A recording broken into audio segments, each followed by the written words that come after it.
Thank you so much for taking the time to sit down with me and join me on the Purpose and Profit podcast today. So, OneSeventeen Media launched in 2008, which we'll get to. But before that, I'd love to hear about what came before. I believe this is your fourth company, is that right? Somewhere in that range. It's neither here nor there, but we usually say 4.5 because this business is sort of we're almost on our fifth, but yeah, somewhere in that range. Well, I'm 67, so I've been around for a really long time. So that's helpful to actually create a lot of businesses the older you are. Yeah.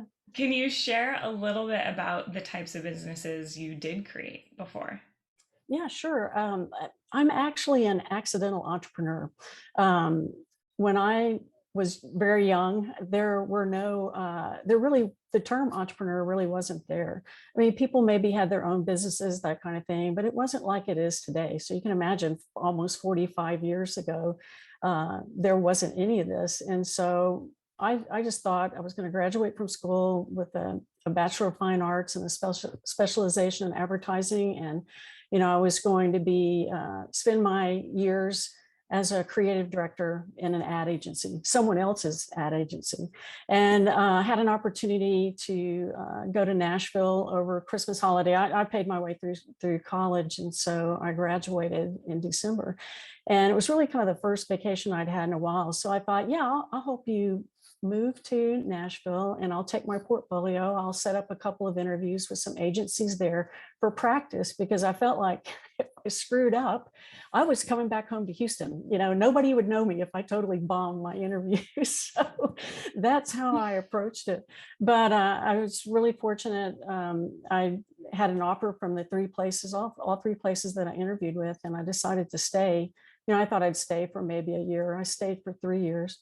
And in that process, one of the agencies that I worked for, I wasn't being promoted. And so I went to my favorite creative director, my mentor there, and I asked him, well, what can I do to be better? And he looked me square in the eye and he said, you know what, Amy, you're going to own your own business one day. And I was like, what? Now I knew he had his own, what we used to call in our business was freelance business. And I knew that he worked not only at the agency, but he had his own business on the side. So I had that concept. And plus I'd been doing a little bit of that anyway. I'd been designing album covers. They still had album covers back then. That's So awesome. yeah, so that's really how I got started. And when I moved back to Houston about 3 years later, the economy, the oil business had blown up, and all the agencies I was interviewing at said, hey, we're laying people off, but are you willing to take some freelance business? And I said, yes. So that is exactly how I started my first business. I needed to eat and get off my mom's couch. And I opened my own design firm, and I just never looked back. That's incredible. I think that same set of circumstances could lead in a lot of different directions. And what I love about your story is that you saw the opportunity in what was happening, and ended up creating a business even though you weren't planning on doing that to begin with. Yeah, exactly. And then thinking that I was just going to do that, forever, things changed, and the World Wide Web, what we used to call it, when it came out in the early 90s, I thought to myself, what is this? And in fact, kind of a quick, cute little story. I outsourced a lot of my design work to a guy who was a total stoner. And I went over to his office one afternoon to pick up some work that he had done for me. And when I walked in, there was just this huge cloud of pot smoke. I'm like, oh my God, he's probably not got anything done for me. And I walked in, and he was huddled over his computer, and he was like, dude. And I said, it's Amy, but that's okay. Just come over here, dude, and look at this. And it was just this little flicker. Mosaic is the technology that allowed us actually to see an image on the screens. And that's what he was looking at. And he said, this is crazy. This is really amazing. Look at these digital images, on the screen. And when I saw that, I thought, oh my gosh, this is huge. And I was probably in my mid 30s by that point, but anyway, I saw it as an opportunity that, if I'm going to do something different, this would be my next business. I need to embrace technology, because in the early 80s, when the first Apple computer came out, a designer across the hall from me bought one. And I remember 5 or 6 of us huddling around this little box and thinking, and to myself, very arrogantly thinking, how can this do what I do in my head? I'm creative, that kind of thing. And so consequently, I didn't buy a computer. I just kept doing things the old way. So, kind of fast forward that next 10 years later, I remembered that experience. I thought, I am not going to be stupid like that again. Whatever this is, I'm jumping on the bandwagon and I'll figure it out. And that's what took us from, being in the ad agency business and then into the internet or multimedia technology business, which led us eventually in 1996 to put creative and technology together as a full offering, a full service, where we created our professional services firm. And so my partner Beth and I partnered with 8 other folks. 7 of those folks all came from like Anderson Consulting and Ernst & Young. So they had all the technical side and we had the creative. So we were the first to really combine creative and technology and make a full brain at the table with customers, where along with our sales and MBA, we'd have creative and technology. So we were talking about the whole customer life cycle from the get-go. That's really cool. Yeah, thanks. And I love the when you first saw this new thing from your designer, that you leaned in with curiosity instead, and said, I'm going to figure this out. I don't know what it is, but I'm going to figure it out. And that you did, which is really cool. Yeah, thanks. I was just a little bit of background about me, why it is really unbelievable, even for me, as I'm sharing that with you, is that I repeated 1st and 3rd grade. I was bullied severely in 3rd grade. The first time around, I was hung by the neck with a jump rope by a bully. And, Wow. The teacher saw what was going on. I was literally saved by the recess bell. And when the bell rang, he let go of the rope. And I was probably getting close to just blacking out. But she saw what was happening. But when I hit the ground, just turned around and walked off. And that was my experience pretty regularly through school. I was always labeled the stupid kid, like I said, bullied, and then this hanging thing. And to kind of put an exclamation point on how I just didn't even integrate it, because it was just such a part of my life. When I got home from school, we were playing outside, and then my mom called us in for dinner, and we sat down as a family. And my mom, it was really kind of the first time I'd seen her most of the day. And she's like, "What's that on your neck?" And I'm like, "I don't know, what?" And she goes, "Well, it looks like rope burns." I'm like, "Oh yeah, Stevie D hung me on the playground today. Can I have some mashed potatoes?"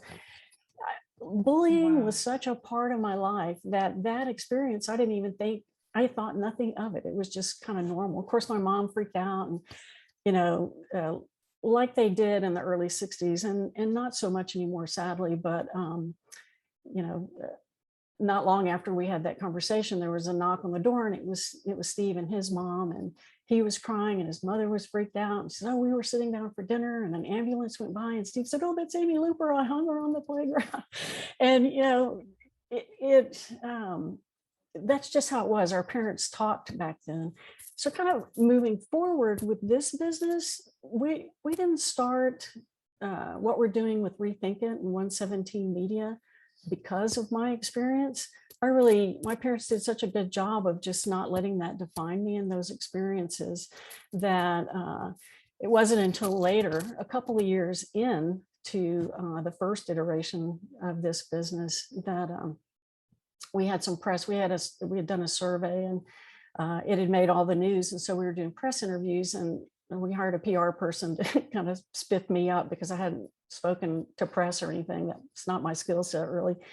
And in the process, she's like, "No, has there anything that's ever happened to you that would, spawn this whole idea?" I'm like, "No, we came out of our technology company going public, and knew there was some need in schools, and we wanted to have a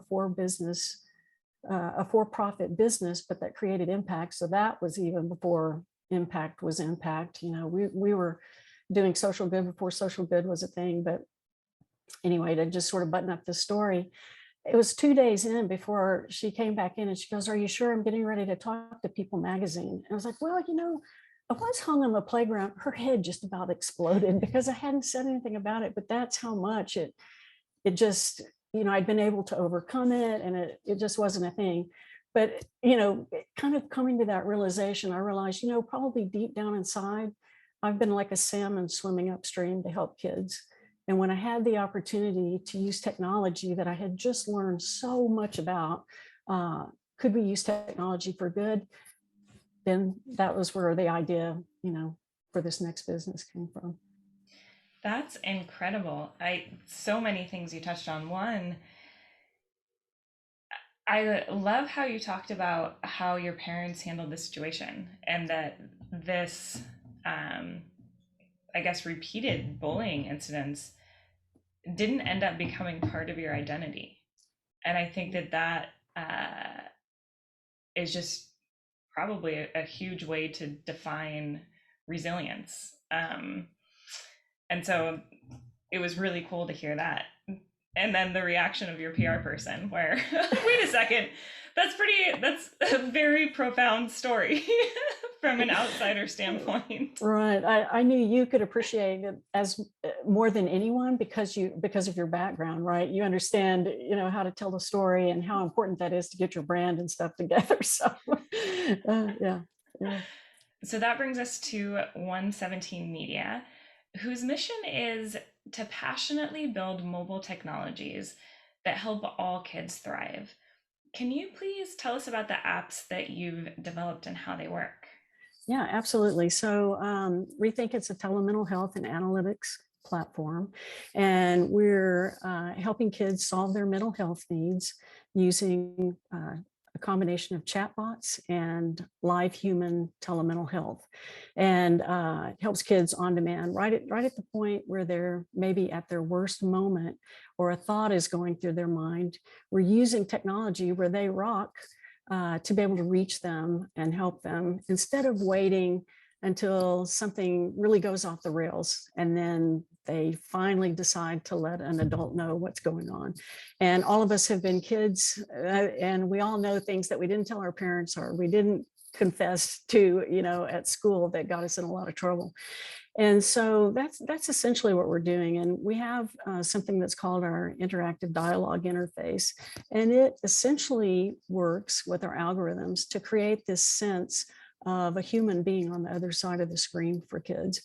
And even though we're suspending reality, if you will, kids get drawn into what sort of technically we call our business process methodology, but the flow of the app with videos that are interspersed and using the chat bots that are very responsive specifically to what the kids are telling us, they immediately feel drawn in and they respond. It's just fantastic. That's incredible. I mean, it sounds like that through what you've created and the way it responds back to kids, it really gives a sense of being seen for the kid on the other end. Exactly. That's a great way to say it. And what we say when we're selling basically to adults is we're valuing and validating kids. Kids don't know those terms. And you used the term a little while ago about resiliency, but valuing and validating kids, or, where they are, acknowledging that they are human. A lot of adults, there's a term called adultus, and that's when adults treat kids like they don't know what they're doing. And kids get that. And the thing that I've discovered is that kids are just crazy in tune with what's going on. And so that's a big mistake. We see that adults, they don't give kids that grace to allow them to be valued and validated. They're kids, they're going to make mistakes. We all did. And that's part of being a child and growing up, but not being berated or called names or really, having adults bully kids in a way that sometimes some adults don't even realize they're doing it, but kids are very sensitive to it. So that resiliency, that valuing and validating them. Kids will tell us, and I love doing user testing with kids.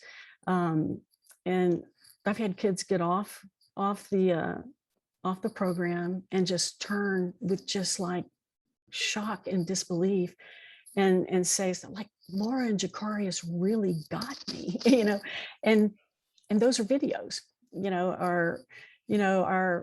our other, and they're actors, we're here in Austin, so we use a lot of University of Texas drama students that are off book with our script. So, but still, kids are seeing like a big brother, big sister, and they just love it. Would it be helpful if I gave you an example?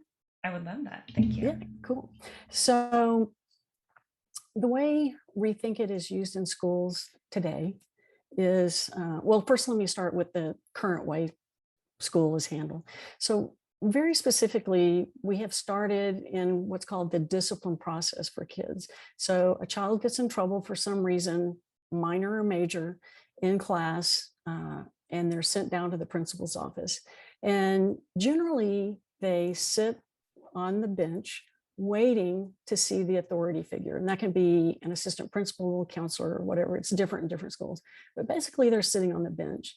And in most schools, urban schools for sure, kids can wait as much as an hour, 2, sometimes 3 hours. And when we were doing adult interviews, and to these educators' credit, they were very honest. And some would say, well, I know Amy comes down here all the time, and I just wanted to make a point with her, so I just made her sit for a while. And I was horrified. But I really appreciated them being honest, because that allowed us to understand exactly the kind of pressure that they are under, and exactly the kind of skills and tools that the adults need in addition to the kids. So just quickly, so kids usually sit on the bench. By the time they see the authority figure, in most urban school districts that we're in, the people that are in charge of discipline are seeing as many as 60 kids in a day. Some schools see 90. And so you can imagine, just in an 8 hour day, whatever it is for those schools, there's not much positive interaction going. And it's, kids have got their arms crossed, adults get frustrated, and then it's like, okay, young lady, you go down to in-school suspension for a few days, and you sit there and you think about what you did. And when you come out, I want you to do better. So in the old way, we send kids down in-school suspension to sit for 3 days, 2 or 3 days with, sometimes it's a coach. It's generally, teachers that don't have the skills to basically counsel kids, because the counselors in the schools are overrun, because like I said, they're seeing 30, 60, 90 kids. It's crazy in some big urban districts. And then that child comes out, but there's not been any teachable moment around what got them there. They feel less valued, they feel less validated. In fact, they can get angrier. And if they're being bullied, it's at that point that kids will start to drop out. And that's one influencer with attendance. And when kids aren't in school, schools aren't getting paid. So there's a big cost to benefit to addressing these issues for kids and getting them back into class. And that's kind of the old way. So with reThinkIt, when kids get sent to the principal's office, they immediately are handed a tablet. Now we're set up where kids can put it on their own phones, but generally schools like to control that. So in this case, they've got a reThinkIt tablet. They sit right down, and it's really fun to see kids that are used to being disciplined by having their technology taken away, that when they come down, 1, they're in trouble, and then 2, they're handed a tablet and said, hey, jump on here and, work through what's going on with you, with the chatbots, and we'll talk later. I mean, they're just like, what? It just really takes them back. And I love that. Actually, that's just a little win for me to see them just, what? And so then they really jump in. And so because we're using technology, and now particularly with the chatbots, it's something they're very used to doing anyway. The whole process goes really smoothly. So we get up to 5-6 times more information in about, I think it's an average of 26, 28 minutes of information sharing. And we get 5, 6 times more info. Plus we get, we've got an emotions chart that's built into our algorithms. And so we're getting, it's actually creeping up, which is great. So we get 5.4 emotions about what's going on with the child versus them, crossing their arms and just kind of sitting there. It's like, when you ask them, so Amy, what's going on? Nothing, I'm mad. Just that kind of one word thing, you really can't get any information. So the amount of data, the amount of understanding about exactly what is happening through that texting and our cross-age mentor process, it's just amazing. It's so powerful that we've already prevented a school shooting and multiple suicides, multiple teen suicides, because we've caught kids at that moment that they're just mad and they just let it rip. How did you find out that those things were prevented? Well, in that case, the cases with the suicides, because we're HIPAA compliant, we don't see any of that data. It's all anonymized, but the schools on the other side have called to let us know that, because they are just shocked and happy. It's like, you won't believe what's happening. Now, the school shooting, the potential school shooting that we prevented, in fairness, that was one of our schools that was in one of our pilot schools in one of our 2-year evidence-based studies.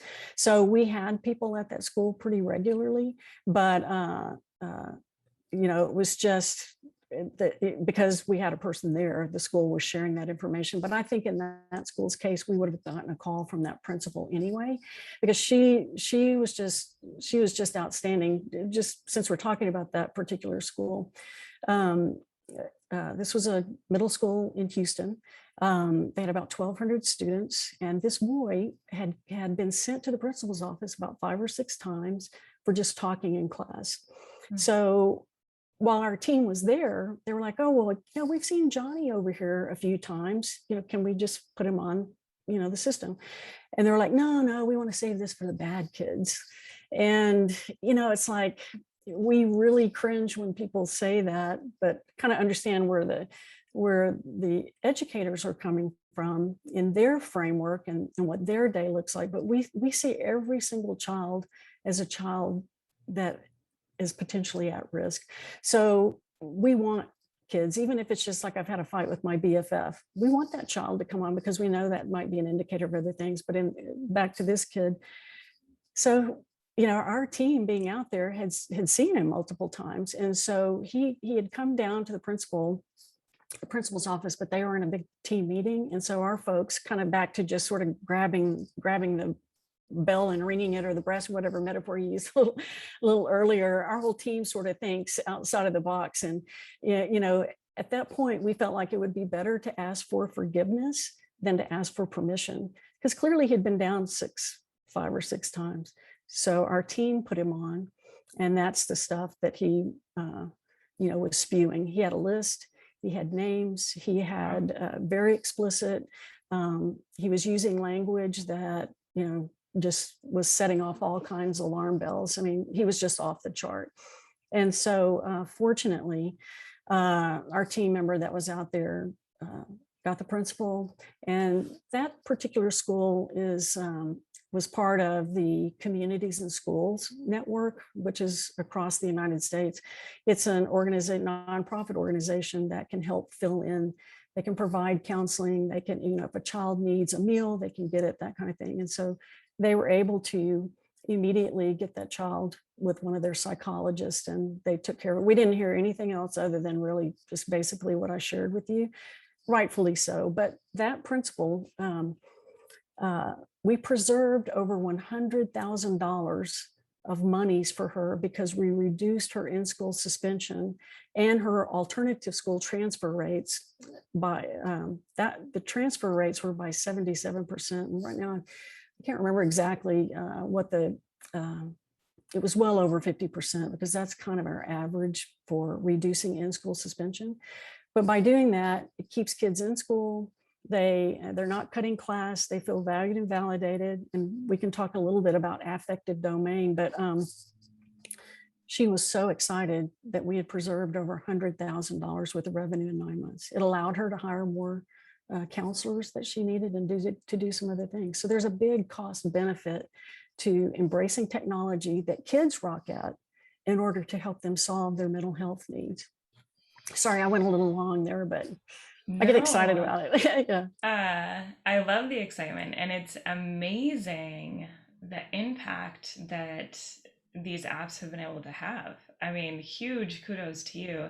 Oh, And I thanks. want to take a second to pause and circle back to when you first started talking about the way the system normally works with Mm.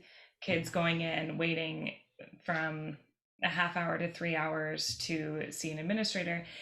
And hearing you talk about that process, what struck me the most was the perspective you have and the empathy for each of the actors in that situation, for the school administration, for the Mm. student, for understanding the pain points across the entire spectrum, um, and that everyone is trying to do the best that they can with what they know and the resources that they have.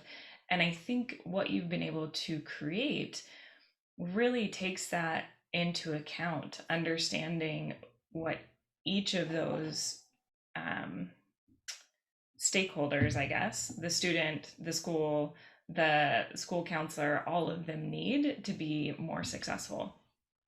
Well, thank you for that. And I need to really be clear. It's not just me. I'm the face talking today. Everybody says it's because I talk the most out of the group. So I'm the one that talks. But we have an entire team, and there have been people along the way over the years that have all contributed because the main thing, the mission, I guess, if you will, is to do what we can to help kids thrive. And kids need so much help these days. It's just gotten worse and worse and worse. The divide is. I was shocked when we got into this and we were doing our research. I'm a big fan of using strategizer tools, and strategizer is really good. Their tools are very good about helping you do those interviews with all of your stakeholders, just not the buyer. And that's one way that we're able to make sure that we're talking to everybody that's in the process, including parents. So we just did a survey a couple of months ago with parents, 25, 30 parents, for some things that we're doing for the home version and the benefits version that we have, that we've been working on. But everybody's opinion is valuable, because if we don't take that into account, then we've got a gap in the process, and that gap gets bigger. So thank you for recognizing that. And I'm glad you could hear me actually articulating that, because that's a good reflection back to me uh, that we are doing what at least I'm saying that we're doing. So thank you for that. Yeah, what actually the thought that came up as you were saying that is um, what you're doing now as far as valuing each person's opinion and looking at the whole, I guess, ecosystem, I would say, Mhm. kind of harkens back to how you were talking about your agency before, when you started bringing in the technology side and the creative side and coming at it with a holistic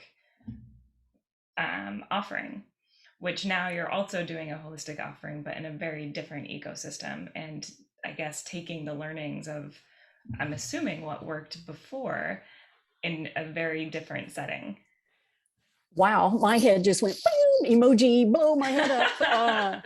I do appreciate you mentioning that, because I hadn't even given that a thought. Is that trying to value and validate people for the skill set that they had, understanding what the client needed, because that was the most important thing, and then putting the right team and the right mix of folks on there was exactly, and you're exactly right. I appreciate you sharing with how that transferred over.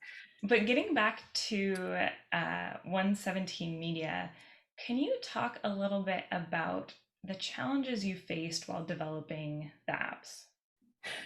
Oh my gosh, this would be like a a 10-part series. The first part would be the things I did wrong the first time around. Then the second part would be all the things I did the second time wrong, the same things over again. I mean, it's, I do love learning, and I'm not a technology person. And so, but I am an eager learner of just give me the layperson speak and then I'll take it and run with it. And so I think one of the first things, so there was an iteration of ReThinkIt prior to 2008. So we had another company that had this product in it. And it's the company where we did all of our research. We've got about 8 years of evidence-based research. So all the numbers and stuff that I throw out are not, that are our numbers, those are bona fide numbers.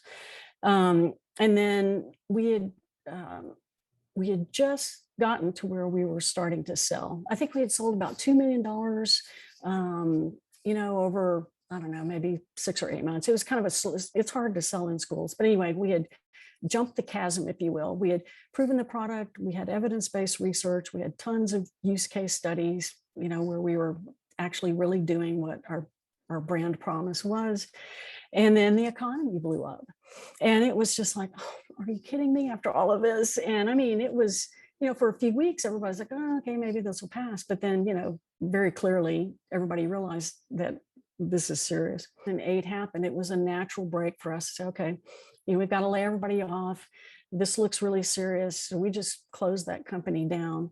Each of us were able, and this is kind of a lesson I've learned, a couple of really good lessons for business, is that we wrote into our contracts that should there be some kind of problem, each of us could take a copy of the software of where it is at that point, and then we could all walk out with it and we could all do as we please. I mean, there was no reason to be, no, you can't have that, because, kind of from my point of view, if you can do something with it, then go do it, and more power to you, and we'll do the same.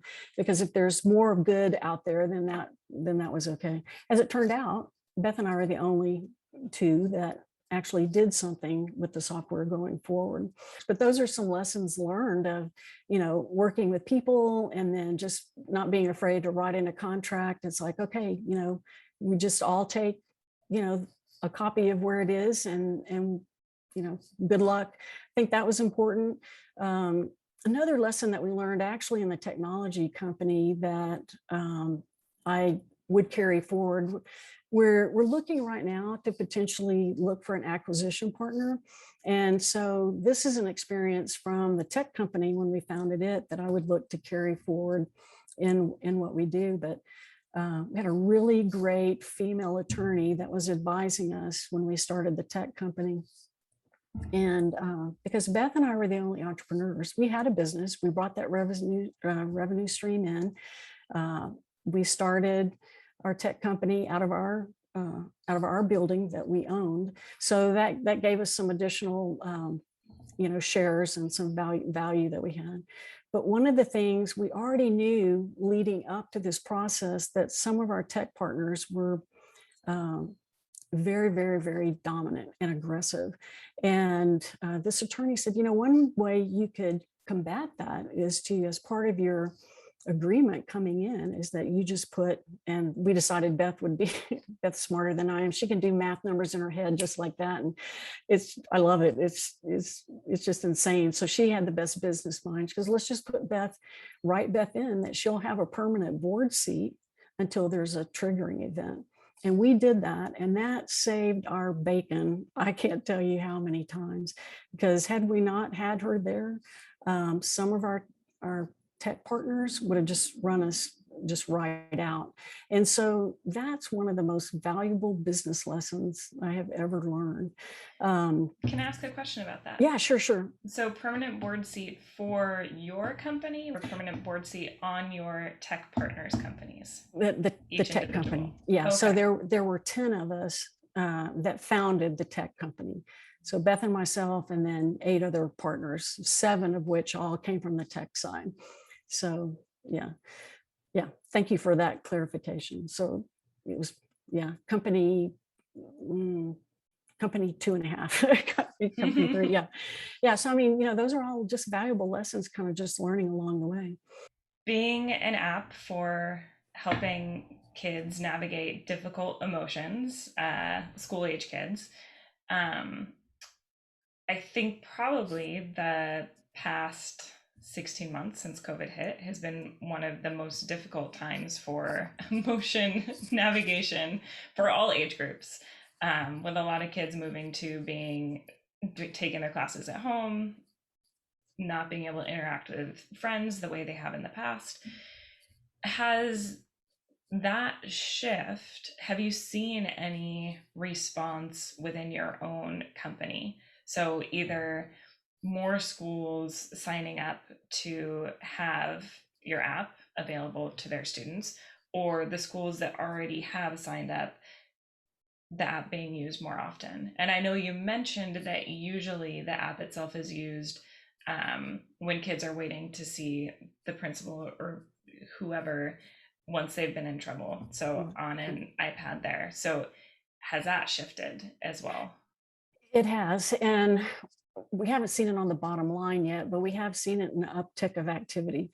So sort of strategic alliances. One of the overall 45-year being in business lessons I've learned is that anytime you can have leverage, that helps you move the ball forward. And that's not a new concept. It's just, it took me a while to really fully integrate that and understand it, but it's worth repeating that anytime you can find a partner to help you leverage, then that's a good thing.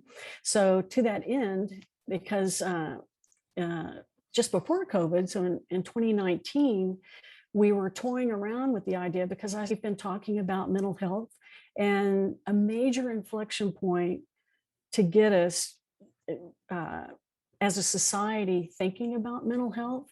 It might not have started specifically with the Stoneman Douglas school shooting, which I think was 2018 was when in Florida, the Stoneman Douglas school shooting. For us, that's when kids came out and said, basically, adults are not listening. This is mental health. It was the first time in our industry that this issue, these social emotional things were actually labeled what they are. It's about kids' mental health.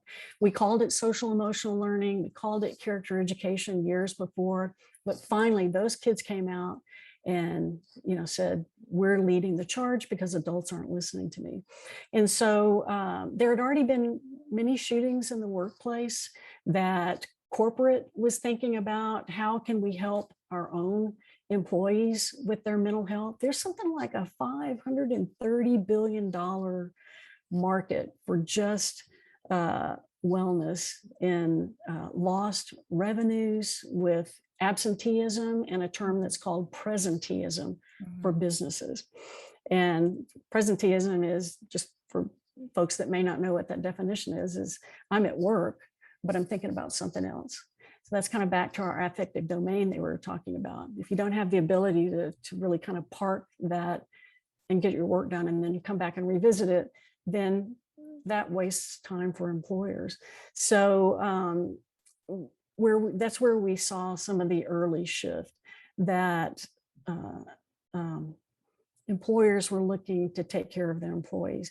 And the way iProduct develop is all the things I'm looking at on TV and the news, out and about, or conversations I'm having, with friends and family, is if it's something about adults, I'll ask, can we do that for kids? And so back to the employee benefit idea, we just sort of saw a slowdown with schools. And like I said, schools just have a lot of sales friction based on just, they have so much on their plate. And really, the last 4 years of politics helped impact that too. I mean, in everything in society, we can just kind of see this impact of anxiety just everywhere. And kids pick up on that too. So if it's happening for adults, it's going to happen for kids in some way. And so those things we could see was just creating more sales friction for us in schools. And that's why we were looking to, oops, excuse me, that's why we were looking to see what could we do in the employee benefits. And it made sense to us. There was actually um, an employee in one of the buildings downtown at one of the workspaces committed suicide. And so it was a really big story here locally. And it was just, what can we do for companies that could help their productivity? So a little earlier, I talked about the business case that we had with the school where the principal knew that we had saved her over $100,000. That worked out to be about, so for a school of 1,200, an annual licensing agreement for reThinkIt is around $5,000. It kind of, there's a cutoff and we're a little bit more, a little bit less based on students. But for this discussion, so it was about, I think, my math's not that strong, but I think it was like around $4.77 a student at that school that we preserved that $100,000. So if she hadn't been in our pilot, she would have paid about, almost $5 per child for 1,200 students. But we preserved over $100,000. And, I can't remember the numbers right now. It was something like $88 or $80 a child on the return. So that's a huge return to be able to okay, I will take that any day. And so we started looking at that return to see if we could do that on the business side. And so as we felt more sales friction on the school side, we were looking at exploring what's another sales channel, if you will, that we could open up, because we've got the app for school. It was going to be minimal change for to just make it more home friendly, if you will. But that was our pitch going in to businesses. There's a few things I would love to just, I guess, emphasize that you said. One is, I think it's really incredible just the way you're able to show the impact to the monetary impact that your app has been able to have. And oftentimes that can be really hard to do, but they're very impressive and awesome numbers. And the part that you can't show, or would be a lot harder to quantify, is even more impressive. So when you think about the examples that you mentioned of being able to avoid a school shooting, being able to avoid kid suicides, if there was even a way to put a monetary value on that, that would be even so much more. I mean, it's avoiding the trauma that would cause everyone, the loss and the suffering. And so I think that's really worth calling out as well, that it's incredible you're able to measure one part of it to the value of a school's P&L, but this other side, the value to all of the students that are in the school, to the workers, to the parents, of avoiding some potentially incredibly tragic instances, is even more important.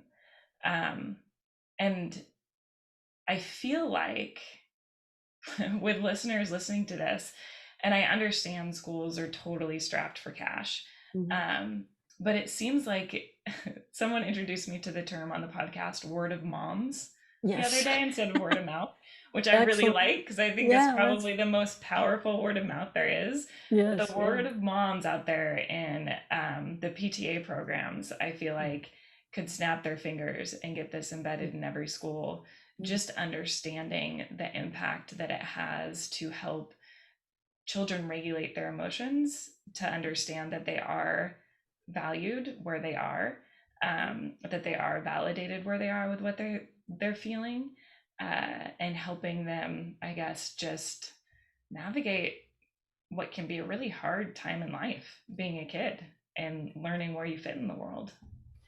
Absolutely. And that's brilliant. Word of mom. I love that.